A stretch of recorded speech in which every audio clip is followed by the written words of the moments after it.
Paris, a city of perfection and passion. And on its border, a palace filled with secrets dark and strange.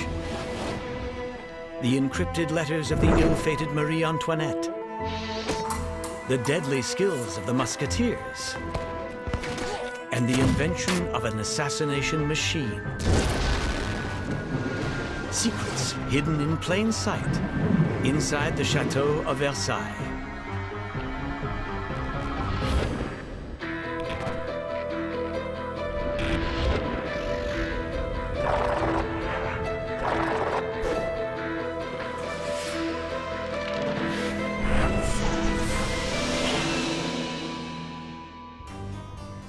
Every year on the outskirts of Paris, 10 million visitors flock to a museum that was once a royal palace, Versailles.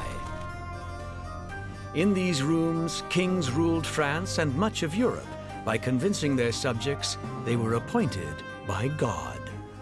It's a theater, Versailles. It's a place for a permanent show by the king of its unique person and power. From the arrival of the Sun King Louis XIV in 1682 until the beginning of the French Revolution in 1789, Versailles was the epicenter of the nation. Here, the monarchs of France commissioned exquisite treasures, made beautiful babies, and started bloody wars. This solemn gallery is known as the Hall of Battles. Many French regiments are represented here, including some that still exist today. But this uniform was only worn for a few decades. It has the white cross of the Musketeer. The Three Musketeers. In the movies, the Musketeers are happy-go-lucky warriors off on an adventure. Porthos, Athos, Aramis, and the young D'Artagnan thrust and parry their way to victory, the cry of one for all and all for one.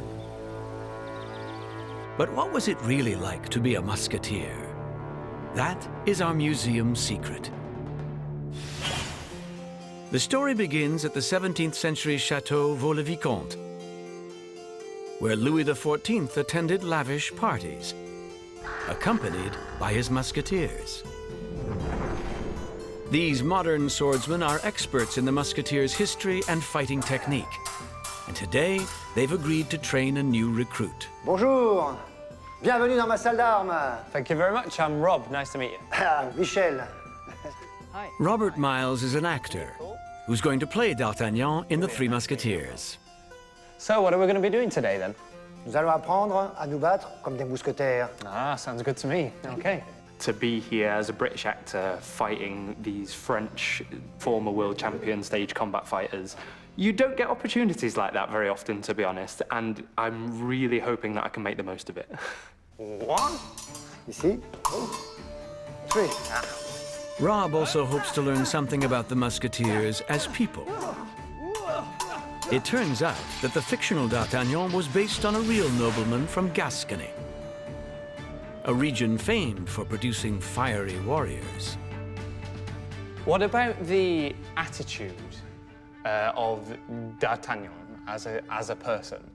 Did he like fighting? Did he do it because he had to? I am D'Artagnan. You are D'Artagnan, okay. Si je fais ça, Okay. okay, on va So he se battre. wants to fight.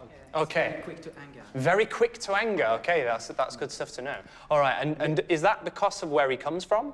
Is that a Gascon trait? A Gascon. That's very okay. I see. In reality, as in the movies, musketeers trained to be deadly swordsmen. Oh, got me there. Absolutely made a mistake, and it cost me my life. Hollywood's musketeers spar with the Cardinal's men, and their exploits are often played for laughs. The real musketeers had a more serious mission. The crosses on their uniforms symbolized their holy calling.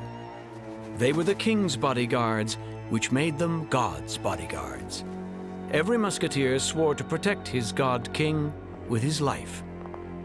When the king attended social functions, like the ones at this chateau, he faced potential threats from assassins. At any second, his musketeers might be put to the test. I'm sure you can be a musketeer. Really? This is my father's sword.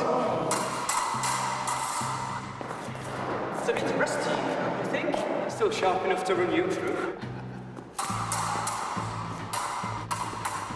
Pour vraiment faire un mousquetaire tel que c'est prévu, tel qu'on voit dans la tête du public, Rob devrait avoir une gestuelle beaucoup plus d'amplitude, plus de dynamisme.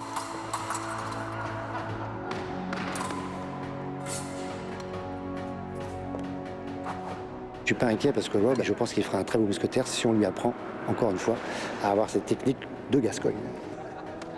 Rob is starting to think that the life of a musketeer would have been great fun, just like in the movies.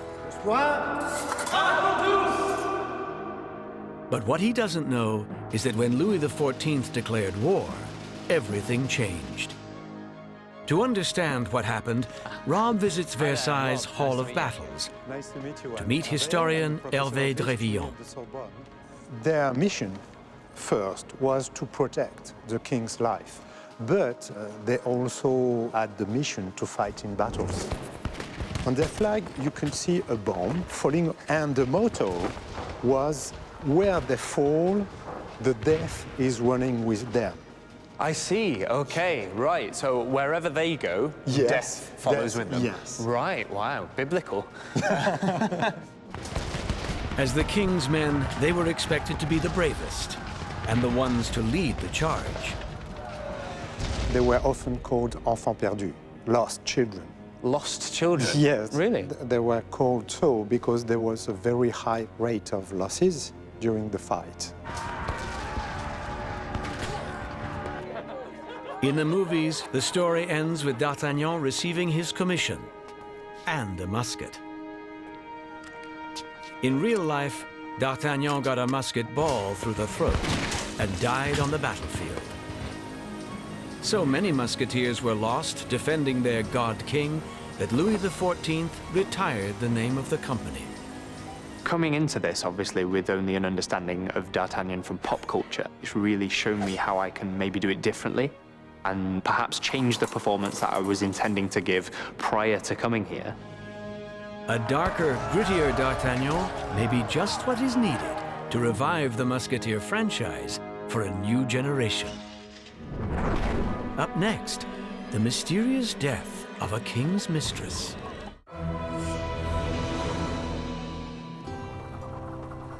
At the Palace of Versailles, the kings of France chose their wives to enhance political alliances and produce heirs to the throne. But for love and for sexual pleasure, kings looked elsewhere, to the ladies-in-waiting of their court. Some of the most famous mistresses in French history graced Versailles.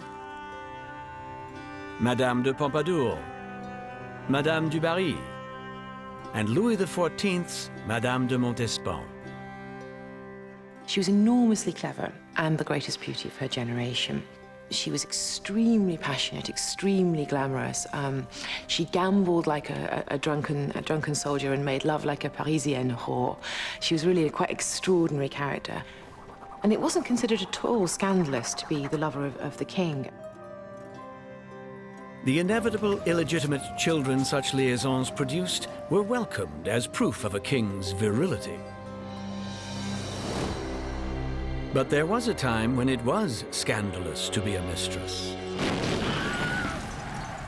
In the turbulent 15th century, much of France was occupied by the English. The French king, Charles VII, was forced to flee with his court from Paris to the Loire Valley. Although Charles had a wife and children, he was transfixed by the arrival of a new lady-in-waiting named Agnès Sorel. Charles took Agnès to his bed. But after 6 years as the king's mistress, the young woman dropped dead of unknown causes. How did Agnès Sorel die? And did she leave a mark on history? Those are our museum secrets. In France today, there is no history detective more accomplished than forensic paleopathologist Philippe Charlier. So my job is doing forensic autopsies. So I have to take all these samples to analyze them in order to say what is the cause of death, what is the circumstances of death, the manner of death. I'm like a doctor, but a too late doctor. Recently, Charlier went to the town of Loches to investigate the death of Agnès Sorel. Some suspected that her final resting place was here, in this medieval church. Beside the altar, there is a sarcophagus with the wings of an angel and an inscription that reads, "The Woman of Beauty." So we wanted to exhume the body, or what remained of the body, and to first confirm the identity of this individual, then try, if possible, to find the cause of death for this woman. The burial urn contained a human skull.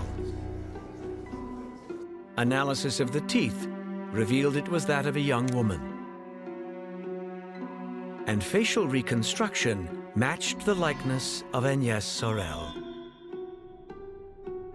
Her coffin is next door to the castle, where she spent the last years of her life. Here she bore King Charles 3 children, and also made her mark on the history of fashion. Elle porte une de ces célèbres robes lacées à la gourgandine qui permettait de présenter un magnifique sein. Agnès brought a style formerly reserved for prostitutes to the king's court. But she wasn't just eye candy. She took a keen interest in politics. Agnès learned that the war with the English was going badly because her beloved king had run out of money to pay his troops. She used her considerable charm to convince rich nobles to back the king. Sans jamais en abuser de ma beauté, elle va permettre à Charles VII de financer sa campagne. With these resources, Charles defeated the English and secured his borders. To show Agnès his appreciation, the king did something no French king had done before. He made her his official mistress. The official mistress was effectively a job at court. She would have her own apartment, she would have her own servants, she would receive visits in her own right as a significant member of the court. Church elders were horrified that a mere mistress should be given such high status. Undeterred, Charles went one step further. He showed his love for Agnès by making their children legitimate. This infuriated Charles' eldest son, who feared the children would one day threaten his claim to the throne. Il est possible qu'on ait imaginé la faire disparaître. Her enemies had reasons to want her dead. But to discover proof that she was murdered, Dr. Philippe Charlier needed to determine her cause of death by examining the physical evidence. We found a lot of eggs and a lot of parasites inside the remains of the body. Charlier also detected small amounts of mercury.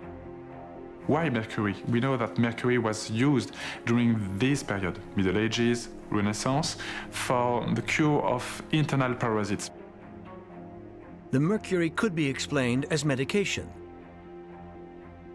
But when Charlier did the same test on her hair, the mercury levels spiked. This testifies really of a very large amount of mercury in the 2 or 3 days before death. Perhaps someone added mercury to her medication or forced her to ingest it. Either way, Agnès received a lethal dose. So it was maybe an accident, it's possible, but maybe it was also a crime in order to destroy the most important influence she had on the king. But if someone took her life to end her influence, they failed. From that time on, being the king's mistress was no longer scandalous.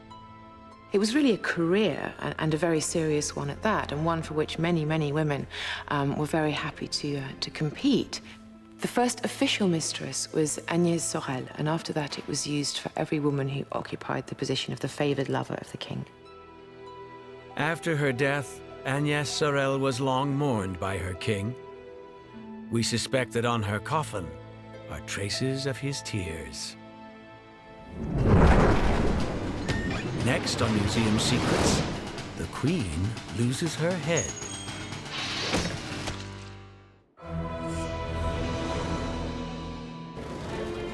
For modern visitors to its gilded halls, Versailles can feel like a setting for lifestyles of the rich and famous. And that's because it was. Those who lived here were the celebrities of their day, and the dazzle reminded everyone who was boss: the king. The king is a holy person. He's been chosen by God to be the king of France. So in 1789, King Louis XVI was unprepared for the revolution, when his subjects stormed the Bastille, declared all men equal, and 4 years later sent him to the guillotine. But though his death changed history, his wife is better known. Marie Antoinette, portrayed as a spoiled, childish libertine who said, "Let them eat cake," when told that starving French peasants had no bread. It's that tragic glamour of doomed celebrity about Marie Antoinette. But was she just a shallow celebrity, the victim of circumstances she didn't understand? The truth is a museum secret. The story begins in Versailles, 3 months after the fall of the Bastille. 5th of October, rumors reached Versailles that a furious, starving mob was preparing to march on the palace. The royal family was held very much to blame for the famine that was afflicting the country. In the middle of the night, a violent faction stormed the palace looking for Marie Antoinette. The Queen, like a magnet, has really concentrated all the hatred in France. They attacked and killed her bodyguards. Marie Antoinette did not intend to be the next victim. She took a secret passageway. So the Queen went through these small doors leading to the king's apartment, and she reached, at the end, this main door. And unfortunately, the door was locked from the other side. There was a valet of the king, not very far, who heard and who unlocked it. Marie Antoinette had saved herself, but her ordeal had just begun. At dawn, this whole area was full of furious, shouting people demanding to see the royal family. The king promised to look into the shortage of bread. Then rioters shouted for a word from the Queen. The million-dollar question about Marie Antoinette, the one that every schoolboy knows, did she say, "Let them eat cake"? Well, she certainly spent a great deal too much money on dresses and jewels, but she really didn't say anything quite so callous.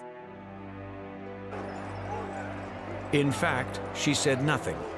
She stared down the mob until a few began to chant, "Long live the Queen." But others shouted bitch and whore. By nightfall, the royals were ordered to Paris. It was a hideous journey. The royal family looked out of the windows of their coach to see the heads of the 2 bodyguards stuck on bleeding pikes being waved at the windows of their carriage.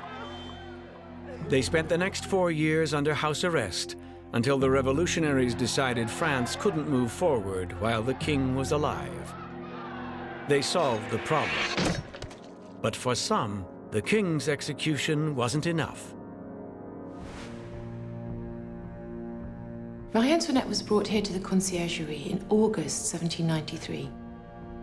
Prisoners of the revolution were kept here while awaiting trial.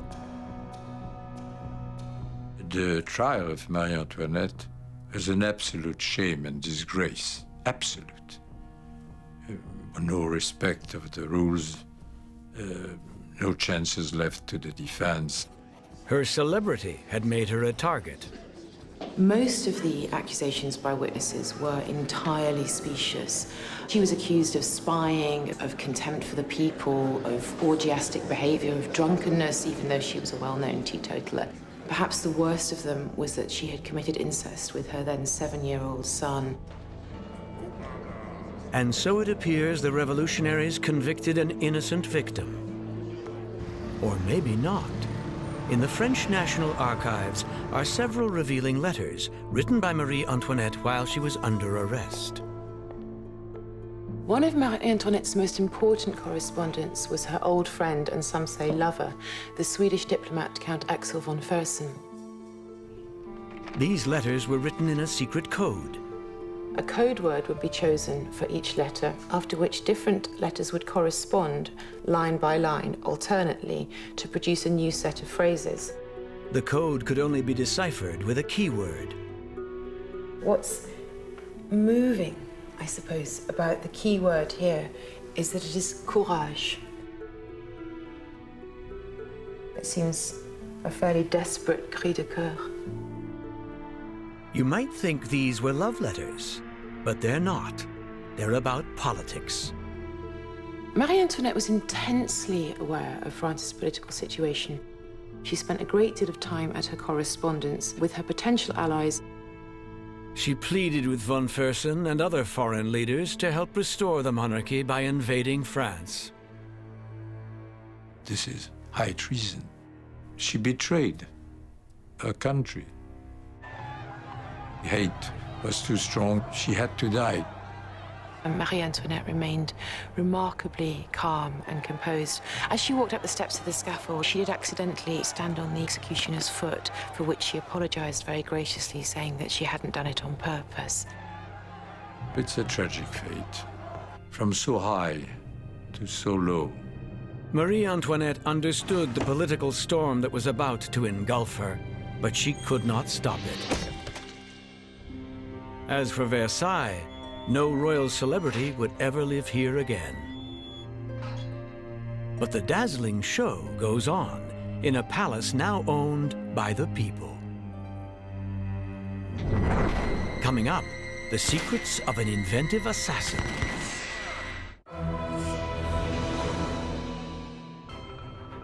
After the French Revolution of 1789, no royal would inhabit the halls of Versailles. But post-revolutionary history hangs on its walls. A soldier named Napoleon rose to rule France and all of Europe. His formidable army numbered 600,000. But after a failed attempt to conquer Russia and a final defeat by the British at Waterloo, France fell into turmoil. This is the period portrayed in the many versions of Victor Hugo's Les Misérables. In July of 1830, an insurrection broke out, but the new revolutionaries, called the Republicans, could not prevail. Instead, a nobleman named Louis Philippe was crowned king. Historian Monroe Price is an expert on this chaotic era. Violence against Louis Philippe and his regime began very soon after the July Revolution. And this was basically because of the Republicans, who were furious that a republic had not been the result of the July Revolution and that their revolution had been stolen from them by Louis Philippe. In a gallery of Versailles closed to the public, this painting depicts an event that happened 5 years after Louis Philippe's coronation, when a royal procession went horribly wrong. C'est une panique totale dans la foule, puisqu'il y a des gens qui sont renversés, des chevaux qui sont tués, des gens qui baignent dans leur sang. The trouble's cause is hard to see, but if one looks closely, at a second-floor window, there is a puff of smoke. What happened here is a museum secret. Our story begins in the slums of Paris. In the 1830s, it was home to impoverished war veterans, including a man named Giuseppe Fieschi. He was an extraordinary man, in fact. He'd been a soldier in Napoleon's army and had actually survived the retreat from Moscow. So he was certainly a tough man and had some brains, intelligence and practical skill. Fieschi fell in with Republican conspirators who wanted to assassinate King Louis-Philippe. They had learned that an upcoming royal procession would travel down one of the central boulevards of Paris. In return for a fortune, Fieschi agreed to shoot the king and swore to safeguard the conspirators' identities. To begin his preparations, Fieschi visited the Boulevard du Temple and rented an upstairs room. From here, the king's procession would be within musket range. But there was a problem. Muskets take many seconds to reload. Fieschi would need to kill the king with the first shot, or there would be no time for a getaway. He wasn't sure it could be done. On a gun range near Paris, Monroe will explore what was going on in Fieschi's mind. Fieschi prepared for his attempt on King Louis-Philippe's life with great care. He knew that he was facing a moving target. The king was going to be on horseback, he was going to be surrounded by several of his sons and his staff, so it was quite a difficult target to hit. Targets representing Louis-Philippe and his retinue have been placed at a distance from a marksman equal to the distance from Fieschi's window to the street below.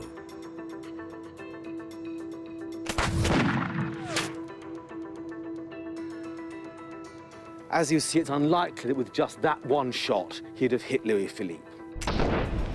Fieschi knew it.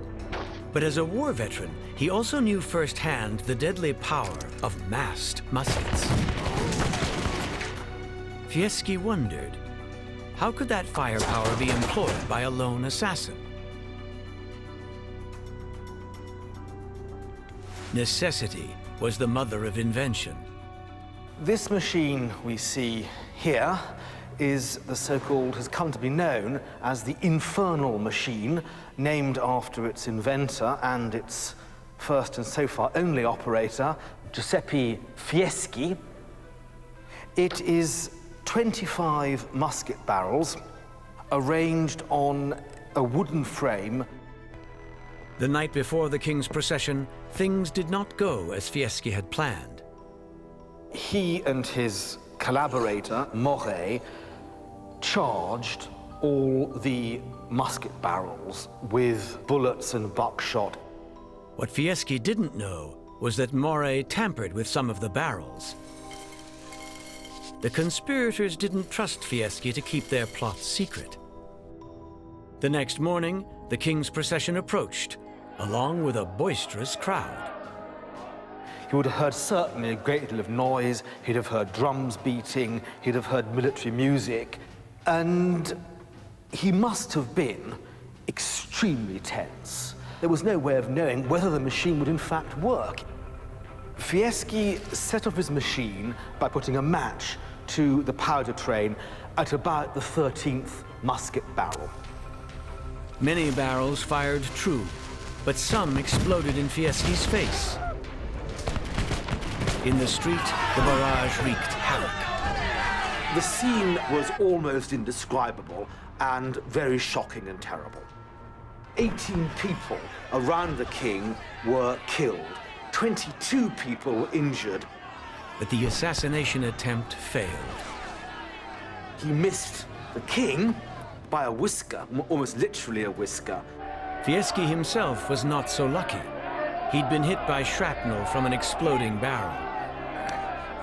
It made a gash in his forehead that was so deep that when he was arrested, his brain could be seen beating through the gore. The king's surgeons saved his life so he could face justice. He never knew that one of his own group of conspirators was responsible for the exploding barrels, so he kept his side of the bargain and refused to incriminate the others. Fieschi had pleaded guilty, so it was perfectly clear that he would go to the guillotine. Louis-Philippe commissioned this painting to commemorate a moment of terror and his near escape from death. The king would keep his throne as the last king of France, while Fieschi would lose his head. Coming out, the secret of a monk's elixir.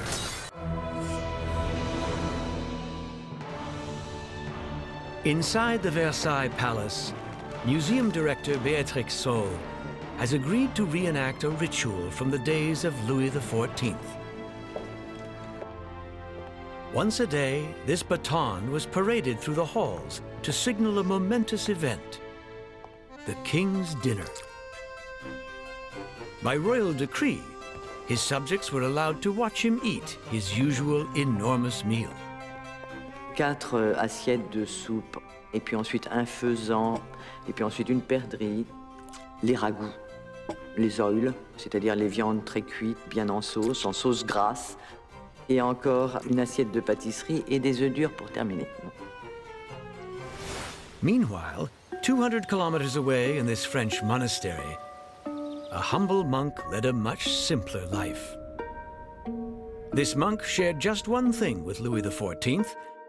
They were both born in the year 1638. The two men would never meet, but their lives would intersect in an intimate way. How this happened is a museum secret.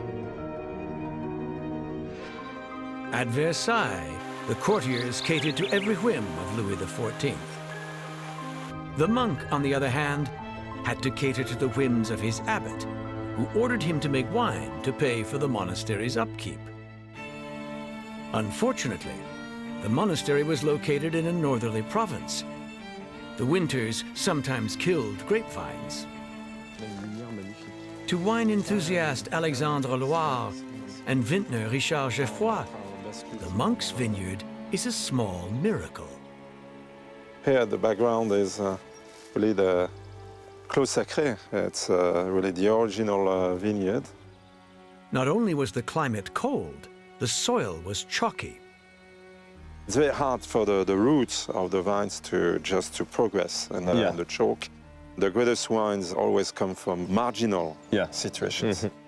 Greatness always comes on a constraint. Never in comfort.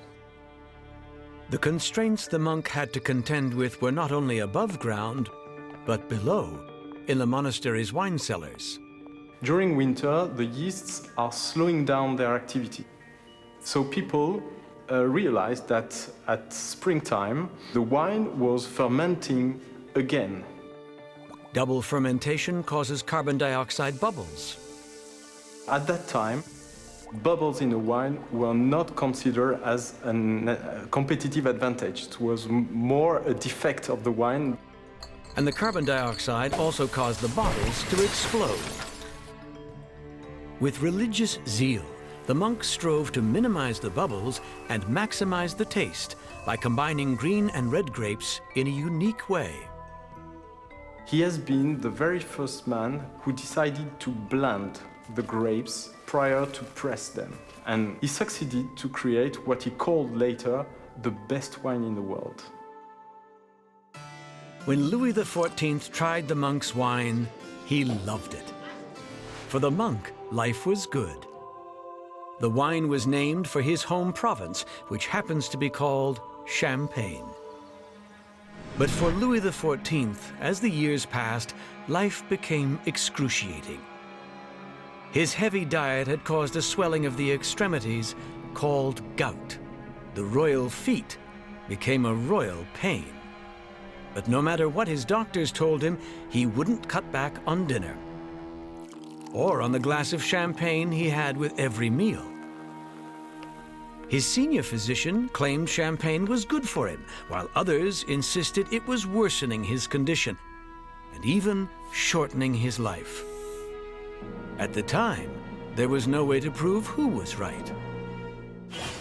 At this modern wine testing lab in Champagne, Alexandre Loire hopes to discover the answer. Is it possible to know if the wine of Champagne is good for health or not? In order to assess this, so I'm going to use this device. which is capable of measuring the total antioxidant capacity. Health-giving antioxidants are sometimes in the form of vitamin C, which happens to be a modern treatment for gout. Dr. Oda has found high levels of antioxidants in red wine, while in white wine they are much lower. As for champagne, you might think that because it looks a lot like white wine, it too will be low in antioxidants. Dr. Oda is about to find out. On a un résultat équivalent micromolaire de vitamine C, donc on a un résultat qui est bien intermédiaire entre le vin blanc, le vin rouge, donc entre le pinot noir et le chardonnay. In fact, champagne has double the antioxidants of white wine, which makes sense, because just as it was in the monk's day, today's version is a unique blend of red grapes and green.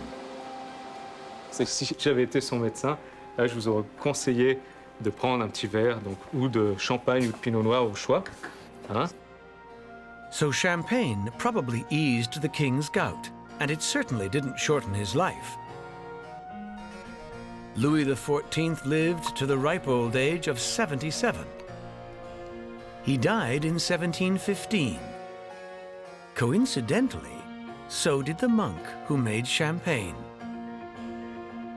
Oh, and one more thing. His name was Dom Pérignon.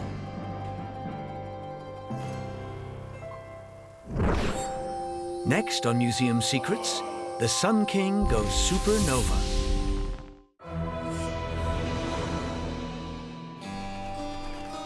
King Louis XIV clad Versailles in stone.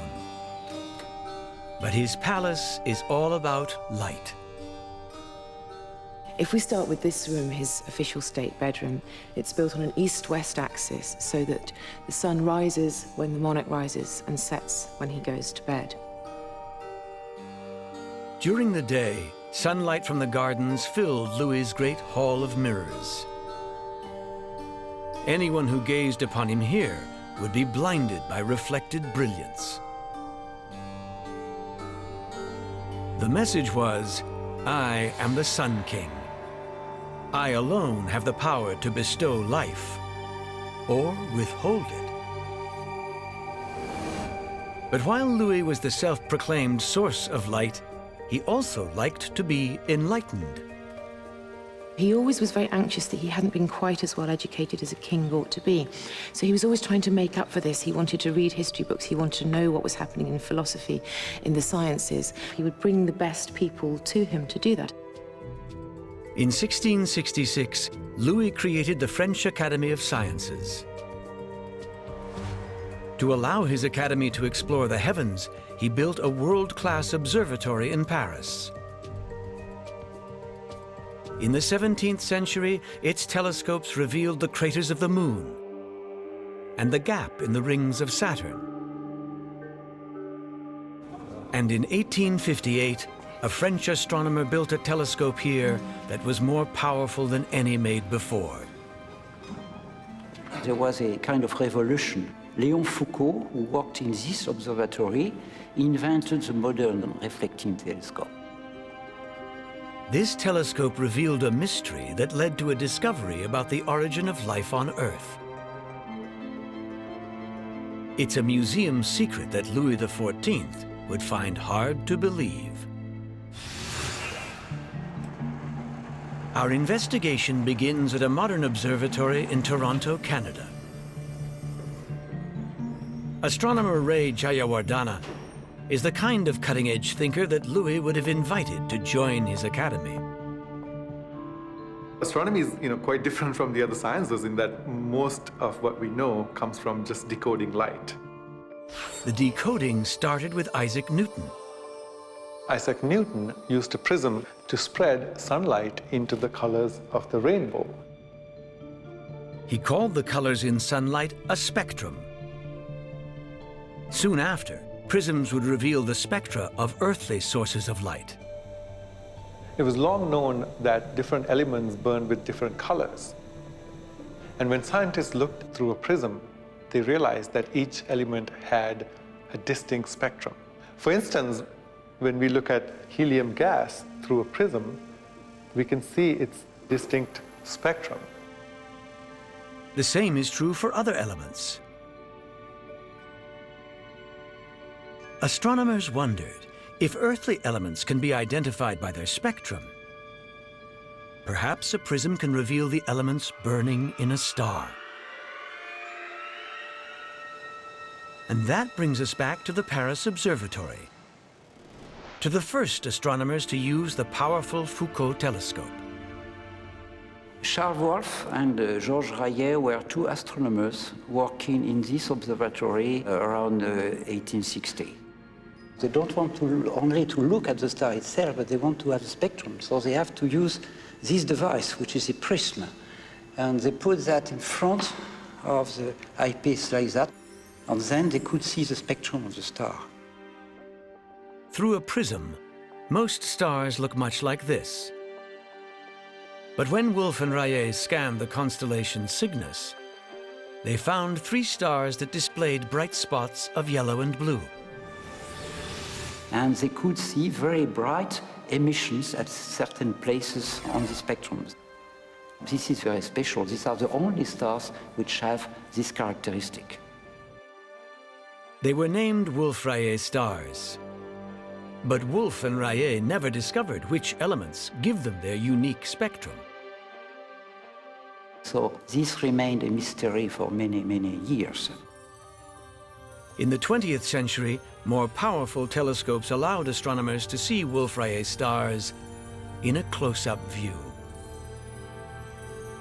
And here's an image taken with the Hubble Space Telescope, one of the Wolf-Rayet stars that we know of. As you can see, the actual star is right at the center, but surrounding it is all of this other material. With modern instruments, the spectra of the swirling material reveal a primordial brew.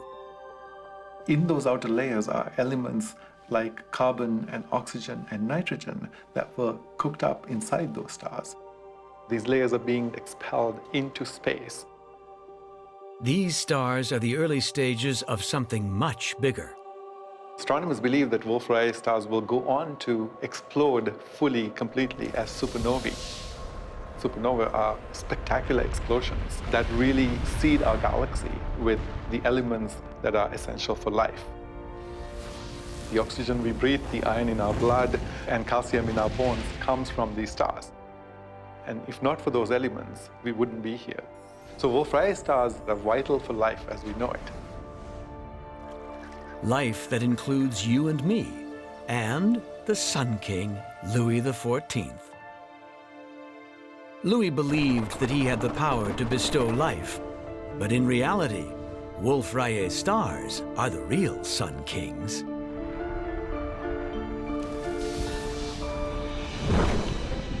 In a museum where royalty and revolution meet, for every mystery we reveal, far more must remain unspoken.